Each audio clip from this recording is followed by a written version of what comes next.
죽으시기 바랍니다. 아멘. 내가 죽고 주님이 살아야 주님의 나라가 이루어진다고 하는 가사처럼 우리가 다 날마다 죽어야 돼요. 그렇죠? 사도 바울도 나는 없다, 나는 이미 죽었다, 그렇게 고백하지 않습니까? 우리가 죽지 못해서 사실 이 땅에서 하나님 나라가 일어나지 못하죠. 내가 죽지 못해서 사실 가정에 불화가 있습니다. 아멘. 네.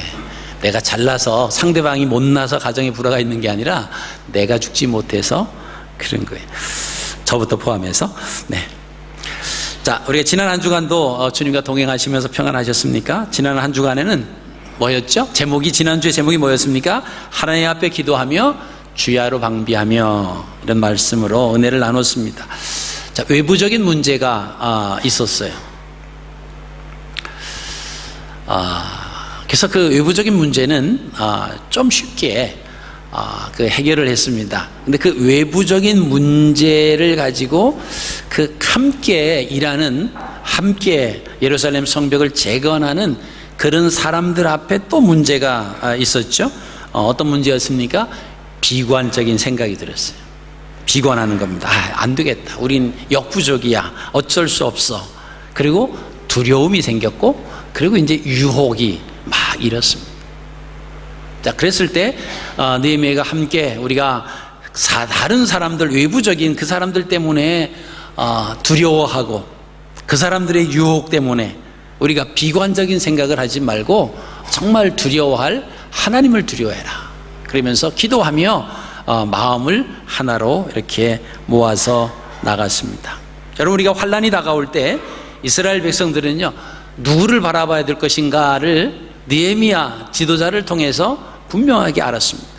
그래서 결국 흔들릴 것 같았지만 그러나 흔들리지 않았습니다. 그래서 성 밖에 흩어져 있던 많은 사람들은 우리가 흩어지면 스스로 지킬 수 없다라고 하는 그런 마음으로 느헤미야를 중심으로 다시 하나가 됐습니다. 자, 그리고 그들이 서로를 바라봅니다. 그러니까 어떻게 했습니까? 한 손에는 칼을 들고 한 손에는 삽을 들고 싸우면서 일하면서 기도하는, 그 서로를 바라보고 도전을 하며 하나님의 일을 계속 진행해 나가기로 결단을 합니다. 여러분, 이런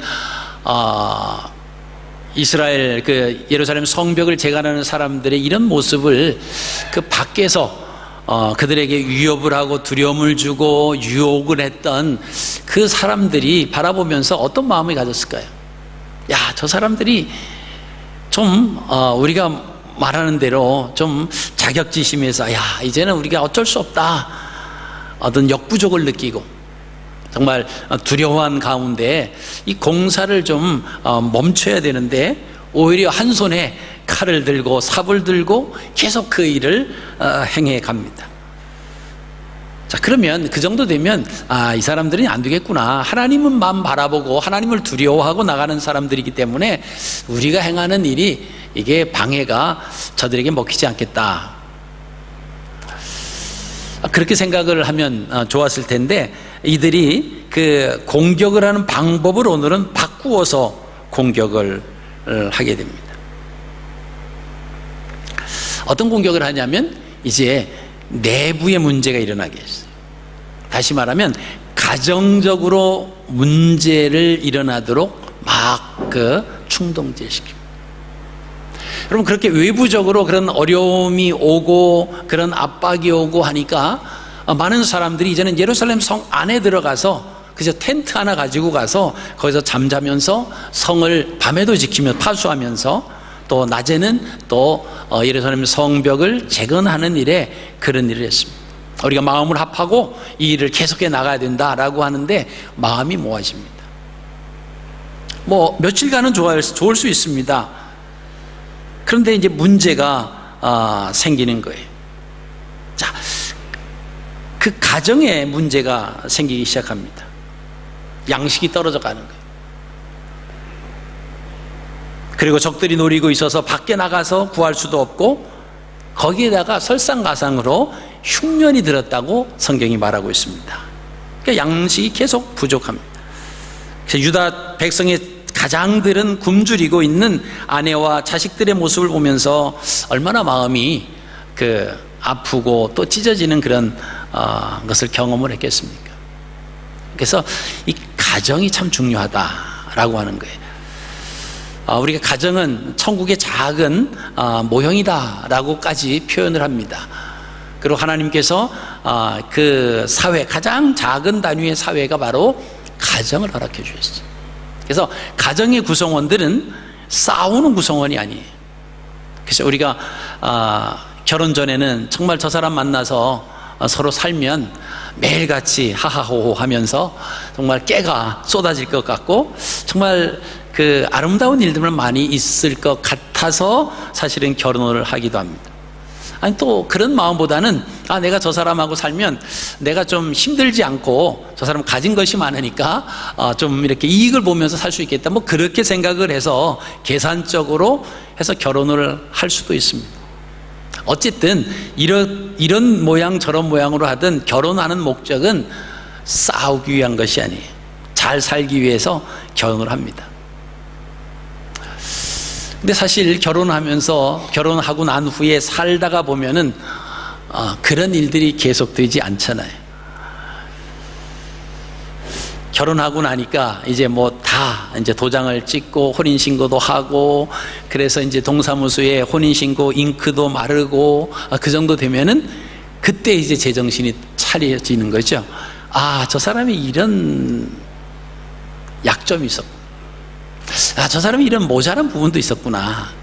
결혼 전에 내가 이것을 받더라면 안 했을 텐데, 뭐 그러나 이제 이미 지났죠. 그래서 제가 청년들에게 가끔 얘기합니다. 결혼 전에 기도 잘해라. 기도를 아주 냉철하게 하고, 그리고 일단 결혼했으면 거기서 일어나는 문제를 잘 해결하면서 살아가야 된다. 자, 오늘 이제 가정에서 문제가 일어납니다. 지금 아내와 자녀들이 배고프다고, 먹을 것이 없다고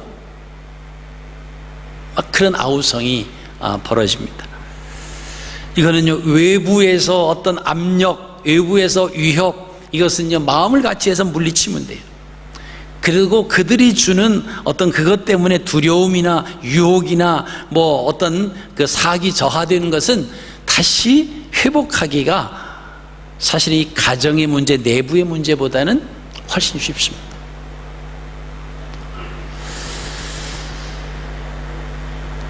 자, 오늘 1절 말씀을 보시면 그럽니다. 그때의 백성들이 그들의 아내와 함께 크게 부르짖어 그들의 형제인 유다 사람들을 원망했다.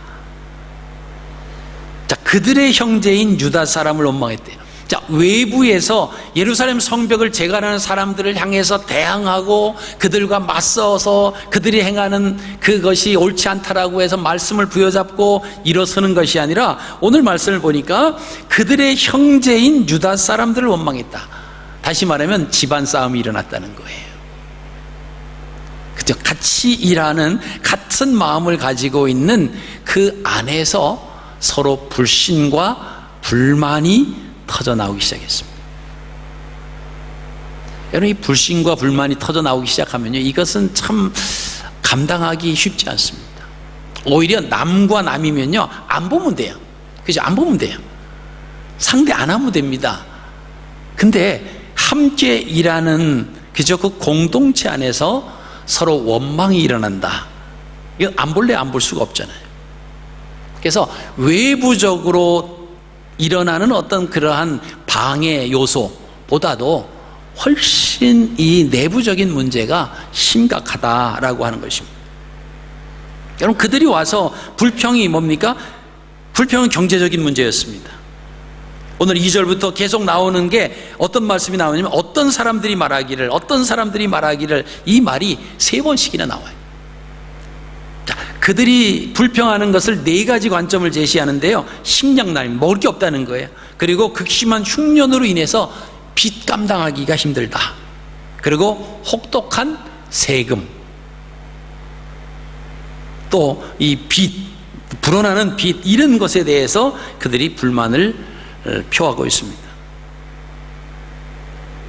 이것 때문에, 빚 때문에 형제들이 종으로 팔려가는 이제 그런 일들을 말합니다. 2절 말씀을 한번 보십니다. 2절 말씀 한번 같이 읽겠습니다. 시작. 어떤 사람은 말하기를 우리와 우리 자녀가 많으니 양식을 얻어먹고 살아야 하겠다. 자, 첫 번째 불평이 뭡니까? 식량난이. 먹을 게 없다. 먹을 것이 부족했습니다. 그죠? 우리가 이 먹는 거 자꾸 이제 사람들이 밝히면 뭘 그렇게 먹는 걸 밝히냐. 근데 먹는 데서 인심이 난다라고 하는 말이 있잖아요. 잘 먹어야 돼요. 잘 먹지는 못해도 그냥 그죠? 기본적으로 먹어야 돼요. 그래야 우리가 생각도 건전할 수 있고요. 뭐 이런 게 다 이제 정상적으로 돌아가는데 먹을 게 없다라고 하는 것입니다. 여러분, 성벽 재건을 위해서 헌신하는 동안에 농사일을 사실 돌보기가 쉽지 않죠. 그래서 기근을 말합니다. 거기에 맞이하고 거기에 또 흉년이 드는 거예요. 그러니까 견디다 못해서 이제는 폭파되는 거예요.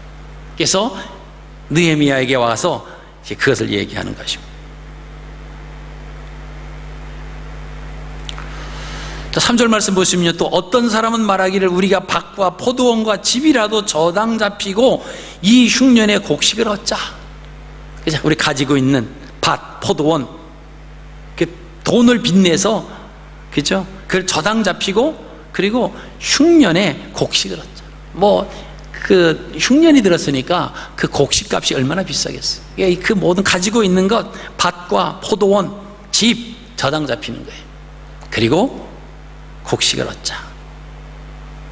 먹을 거 문제입니다. 자, 두 번째는요, 이게 극심한 흉년 때문에 야기된 빚 문제입니다. 자, 그게 이제 4절입니다. 4절 말씀 또 같이 한번 읽습니다. 시작. 어떤 사람은 말하기를 우리는 밭과 포도원으로 돈을 빚내서 왕에게 세금을 바쳤다. 이 또 나라에 내는 세금이 있잖아요. 이 세금 흉년이 들었다고 내지 않는 이유가 되지 않죠. 그래서 밭과 포도원을 눈으로 돈을 빚내서 또 나라의 세금을, 왕에게 세금을 바쳤다. 그 세 번째 불평이 뭡니까? 이 혹독한 세금에 관한 불평이었어요. 그 당시에 이스라엘 나라가 아니죠. 지금은 이제 바사 제국이 지배하고 있습니다. 이스라엘 나라에다가 세금을 하는 것이 아니라 지금 그죠, 페르시아 지배권에 있는 가운데 있거든요. 이 페르시아 제국이 흉년이 들었다고 그래 세금을 감해줄게, 전혀 그러지 않았다라고 하는 것입니다. 그래서 빚을 내서 이 왕에게, 페르시아 왕에게 세금을 나라의 세금을 내는 이것이 너무나 힘듭니다. 너무나 혹독한 세금입니다. 그렇게 고백을 해요.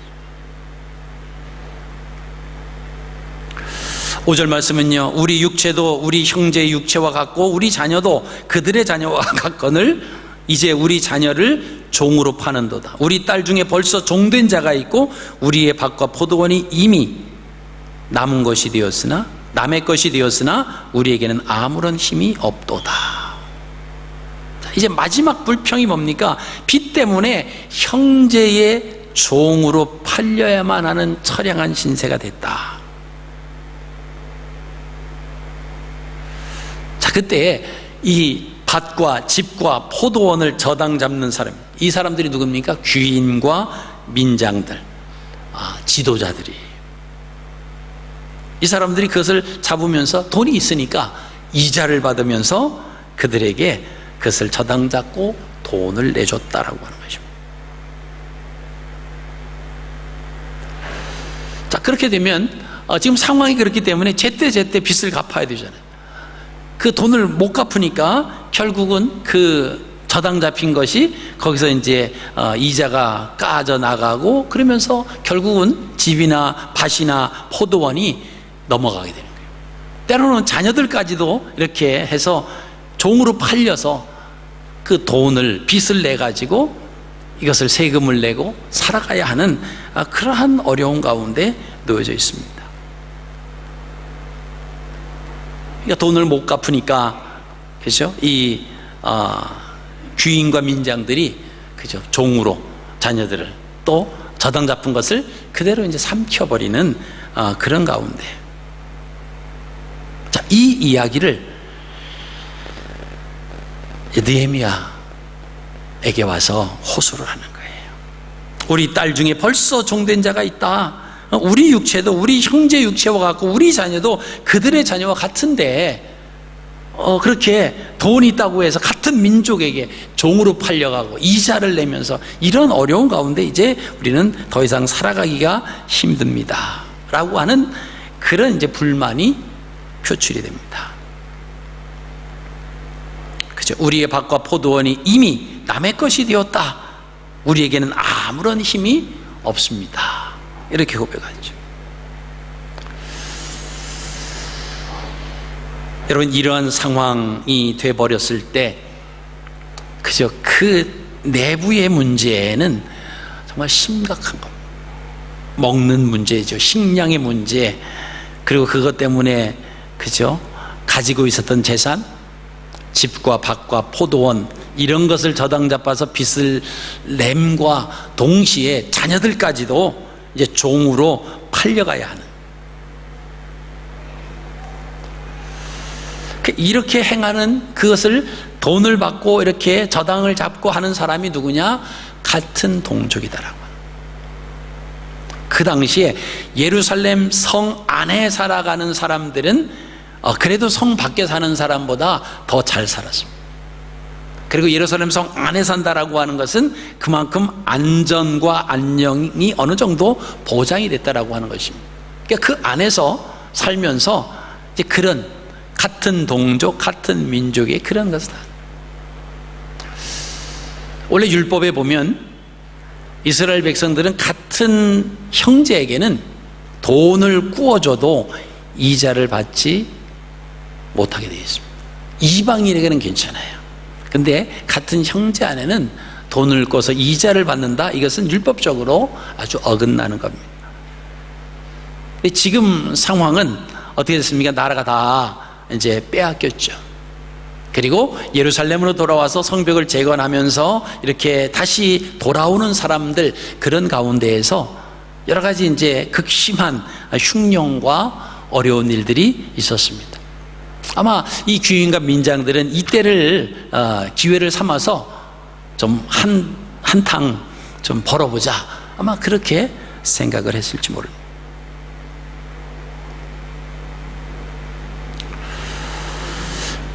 여러분, 이런 상황이 되면요, 정말 허리띠를 졸라매고 한 손에 칼을 들고 삽을 들고 그저 밤에도 파수를 하면서 성을 지키면서 예루살렘 성벽을 이제 재건을 완성케 하려고 하는 그 공동체에 힘이 빠지는 거예요. 그것을 나와서 행하면서 뭐 많은 돈을 벌고 뭐 자기에게 어떤 그것이 직장도 아니고, 그렇죠? 이스라엘 공동체라고 하는 것을 지키기 위해서 헌신하고 희생하는 거죠.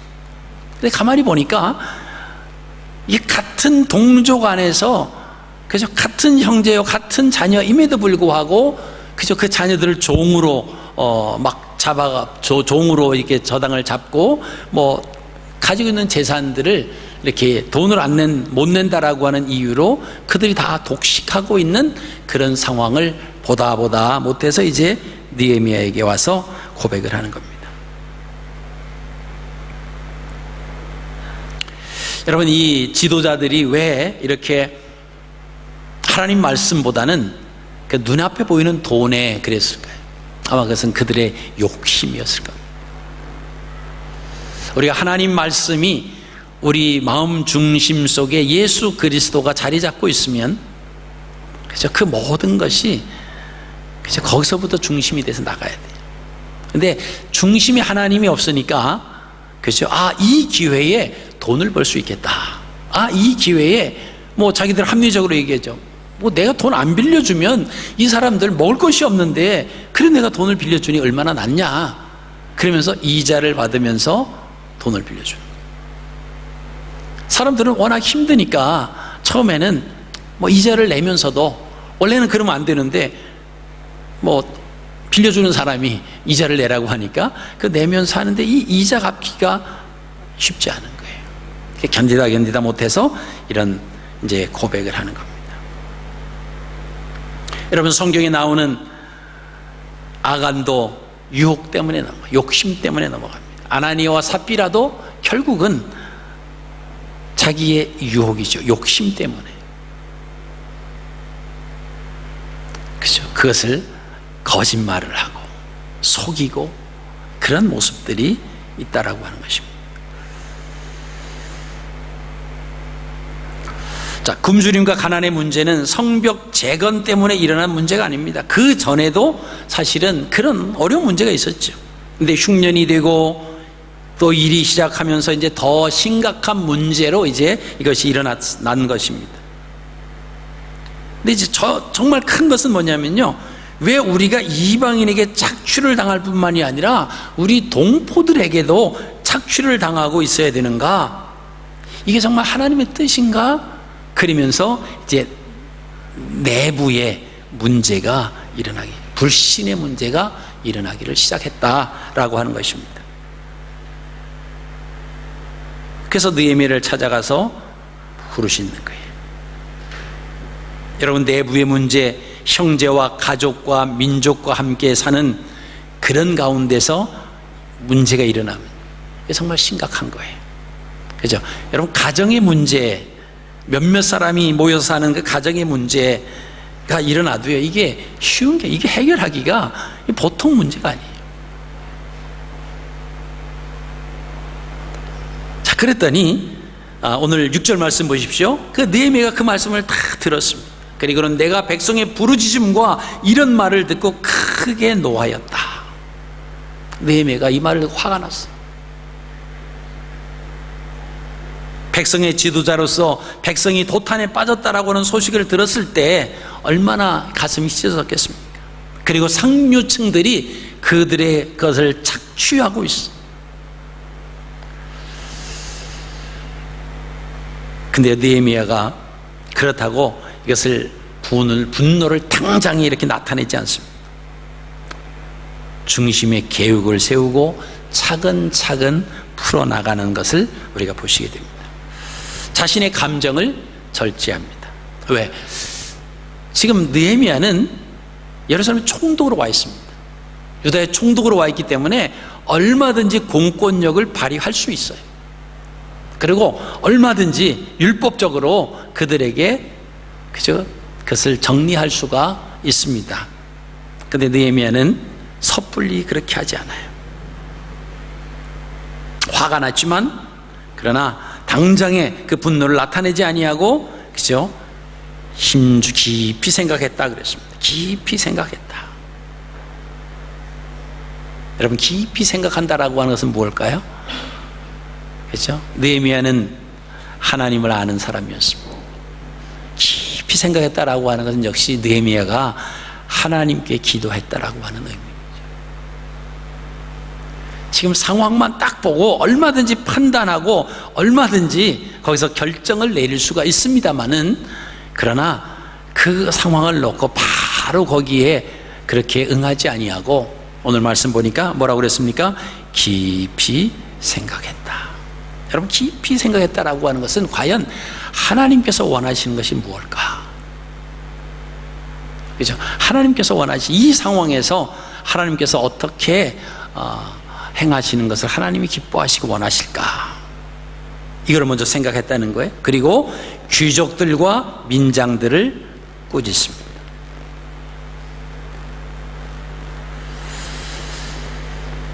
자, 그리고 대회를 열었어요. 자, 대회를 열었다라고 하는 것은요, 이들의 잘못을 공개적으로 터치겠다라고 하는, 지도층에 있는 사람들이 지금 행하고 있는 것을 공개적으로 터치겠다. 그래서 불만과 원성으로 가득한 백성들의 마음을 위로하고 같은 마음으로 다시 회복시켜야 되겠다라고 하는 것입니다. 그리고 느헤미야는 일단 성벽 재건하는 것을 멈춥니다. 그리고 백성들을 모으고 집회를 가져요. 자, 어려운 문제가 왔을 때 우리가 느헤미야를 통해서 깨닫는 게 있습니다. 하나는요, 그 어려운 문제가 왔을 때 그는 섣불리 가볍게 생각하지 않았어요. 깊이 생각했습니다. 여기 하나님 향해 기도했다라고 하는 것입니다. 그리고 집회를 열었어요. 여러분, 그 집회가 뭘까요? 그냥 막 열었을까요? 자, 우리가 어려운 문제가 오고 그랬을 때 우리가 먼저 기도해야 되고요. 그 어려운 문제를 해결할 수 있는 또 하나의 방법이 뭐냐 하면 예배가 회복됐다라고 하는 겁니다. 이게 하나님의 주권, 하나님이 원하시는 것이 무엇인가를 그저 점검하는 거예요.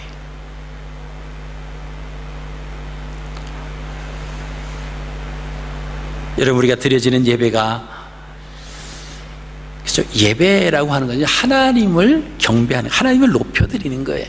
자, 예배는 하나님을 의식하는 겁니다. 그리고 그 하나님을 찬양하고 그 하나님 앞에 경배하는 거예요. 우리가 오늘 이렇게 모여서 예배를 드립니다마는 이 공적인 예배만 예배가 아니라 우리의 삶 속에서 드려지는 삶의 예배, 생활의 예배가 있습니다. 그 삶 속에서 하나님을 하나님으로 인정하는 것, 그게 진정한 하나님의 자녀의 모습입니다. 우리가 주일날 아니면 수요일날 공적인 예배에 와서 1시간 정도 예배 드리고 나서 나머지 시간을 내 맘대로 내 생각대로 산다? 예배에 실패하는 거예요. 일주일에 겨우 한두 시간 예배가 아직 되겠습니까? 공적인 예배는 그래요. 그리고 생활 예배가 있습니다. 사적인 예배라고 표현도 하는데요, 그것은 뭐지? 우리의 삶 속에서 하나님을 의식하는 거예요. 모든 것을 보고 듣고 알고 계신 하나님, 그 하나님을 의식하는 것이 그게 뭡니까? 하나님을 경외하는 거라고 그랬습니다. 우리의 가정에서 여러분 하나님 앞에 얼마나 예배를 드리십니까?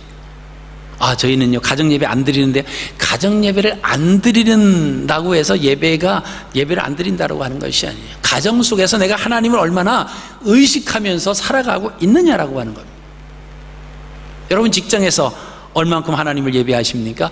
아이고 목사님, 저희 직장은요 안 믿는 사람들이 다 알아서요, 저 혼자 예수님 믿는 사람이라 예배를 드릴 수가 없어요.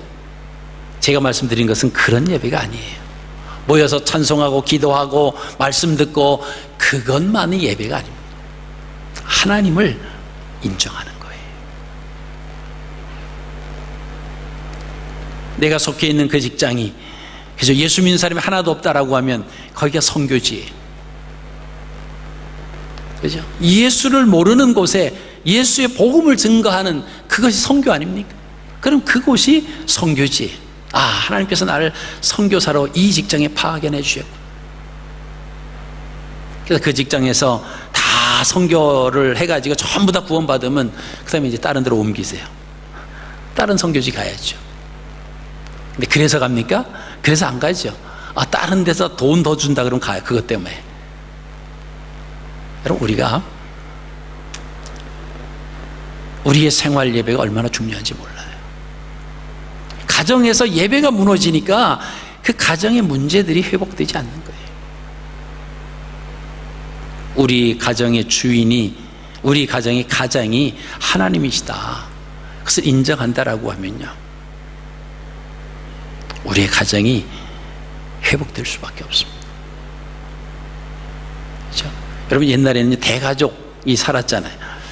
대가족이 살 때 부모님이 계시면요, 그죠? 할아버지 할머니가 이렇게 계시면 이 엄마 아빠가 자녀들을 나무라고 싶어도 그 부모님 앞에서 나무라지 못해요. 왜 그렇죠? 어른이니까. 자녀들을 나무라고 싶으면 이렇게 조용한 데 데리고 가서, 그죠? 소리도 들리지 않게 그렇게 나무라야 돼요. 그게 뭐죠? 우리 집에 내가 어른이 아니고 우리 어른이 계신 거예요. 그죠? 부모님이 계신 겁니다. 할아버지 할머니가 계신 거예요. 여러분, 근데 오늘날 과연 그런, 물론 대가족 시스템도 많이 무너졌습니다만은, 그렇게 그죠? 할아버지 할머니가 계시고 있는 그런 가정에서, 그죠? 그 아이의 엄마 아빠들이 과연 그런가? 얘가 너무나 잘못했어요. 그러니까 그런 줄 아세요? 내가 화내는 거 그런 줄 아세요? 그러고 그럴 수 있죠. 그죠? 우리가 어떤 질서가 필요해요. 가정의 질서. 그죠? 우리 가정에 하나님 중심으로 살아가는 그런 예배가 회복돼야 우리 가정들이 회복될 줄로 믿습니다. 우리가 일하는 직장도 마찬가지예요. 자, 그래서 집회를 엽니다. 여러분, 눈에 보이는 성벽을 쌓고 승리하는 것이 아니라 눈에 보이지 않는 거룩한 하나님의 사랑의 성벽을 쌓을 때 승리할 수 있는 것입니다. 성벽은 쌓아놨어요. 근데 계속 그 안에서 문제가 있고 서로 불신하고 서로 막 그렇게 헐뜯고, 그거는 성 안에서 평화가 없는 거예요. 여러분, 오늘날 가정에 아름다운 모습은 있어요. 가정의 구성은 돼 있지만 그 가정의 구성원들끼리 서로 불신하며 서로 사랑으로 하나 되지 못한다라고 하면요, 여러분, 그게 가정일까요? 모양은 가정이에요. 여러분, 하나님이 가장 원하시는 것이 뭘까요? 성벽의 재건뿐 아니라 영적인 부흥이었고요, 영적인 재건이었습니다. 서로 같은 마음, 그죠? 같은 뜻을 가지고 예루살렘 성벽을 하나님이 원하시는 대로 아름답게 같은 마음을 가지고 이루어가는 거예요. 겉사람 모양만이 아니라 속사람이 살아있는 것을 하나님은 원하신다라고 하는 겁니다. 하나님 우리에게 허락해 주신 가정과 직장과 사회와 또 교회, 나는 정말 섬기는 자세로 임하고 있는가라고 하는 것이죠. 뭔가 내가 얻어가야 되고 내가 저 사람으로부터 뭔가 받아야 되겠다라고 하면요, 거기는 경쟁 모드로 바뀌어집니다. 그리고 그것이 충족되지 않을 때 그 사람을 불신하죠. 사랑이 아니라 눈에 보이는 어떤 가치로 인해서 계약적인 그런 관계가 되어버리고 맙니다. 여러분, 느헤미야가 대회를 소집해서요, 귀인들과 민장들에게 세 가지 잘못을 지적합니다. 그 세 가지 지적이 뭐냐면 7절에 너희가 각기 형제들에게 높은 이자를 취했다. 두 번째 8절입니다. 너희는 너희 형제를 팔고자 한다. 그리고 9절에 이방 사람들의 비방을 이방 사람들이 어떻게 생각했어요? 저 사람들 뭐 잘 이제 자기들끼리 마음을 합해서 잘하는 줄 알았더니 저 뭐 아니구나, 그렇게 했죠. 그래서 세 가지 또 제안을 합니다. 10절에 우리가 그 이자를 받지 말자. 그리고 이자 받은 것을 11절에 돌려보내라. 그리고 이 모든 것을 맹세하라. 자, 세 가지 지적 중에 첫 번째가 뭐였죠? 자기 각기 형제들에게 이자를 받았다라고 하는 것입니다. 자, 7절입니다. 7절 같이 한번 읽겠습니다. 시작. 깊이 생각하고 귀족들과 민장들을 꾸짖어 그들에게 이르기를 너희가 각기 형제에게 높은 이자를 취하는도다 하고 대회를 열고 그들을 쳐서. 자, 여기 보면요, 중요한 게 있어요. 각기 형제에게, 그죠? 너희가 각기 형제에게 높은 이자. 아까 말씀드린 것처럼 형제들에게 이자를 받을 수 없습니다. 근데 이자를 받았다라고 하는 거예요. 여러분, 두 번째 지적입니다. 두 번째 지적이 8절에 나오는데요. 자, 8절 같이 읽습니다. 시작. 그들에게 이르기를 우리는 이방인의 손에 팔린 우리 형제 유다 사람들을 우리의 힘을 다하여 도로 찾았거늘 너희는 너희 형제를 팔고자 하느냐? 더구나 우리의 손에 팔리게 하겠느냐 하며 그들이 잠잠하여 말이 없기로. 자, 여기도 보면 중요한 표현이 너희 형제라고 합니다. 너희 형제.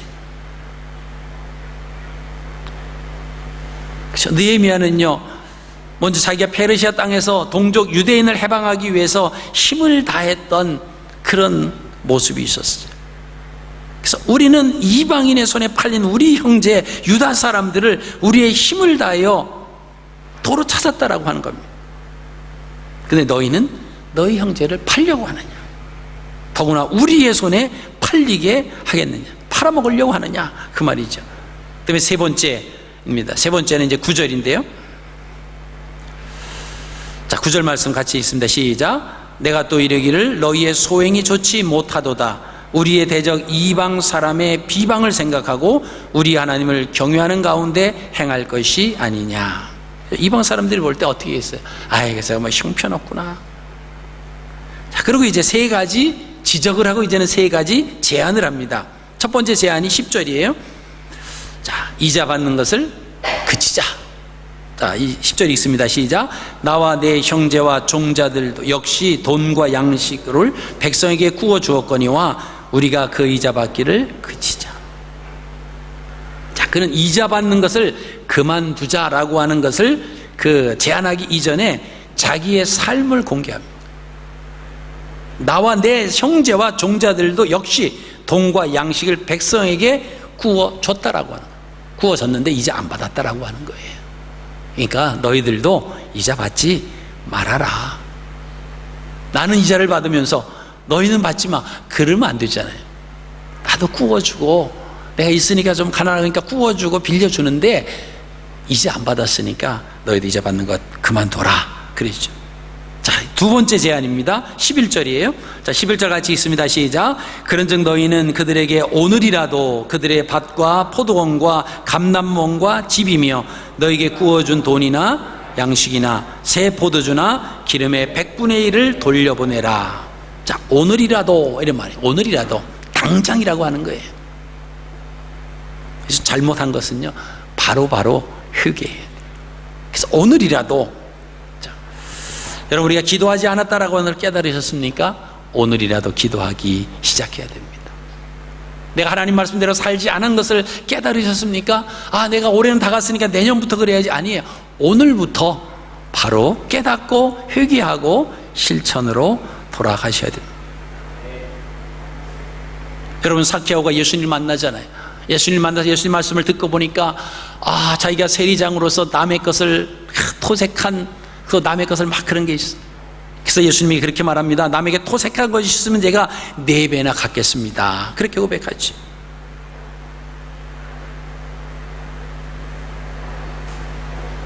우리는 그렇게 말하죠. 지금까지 잘못된 게 지금까지 다 없었던 일로 하고 지금부터 잘하자. 그런 말 많이 합니다.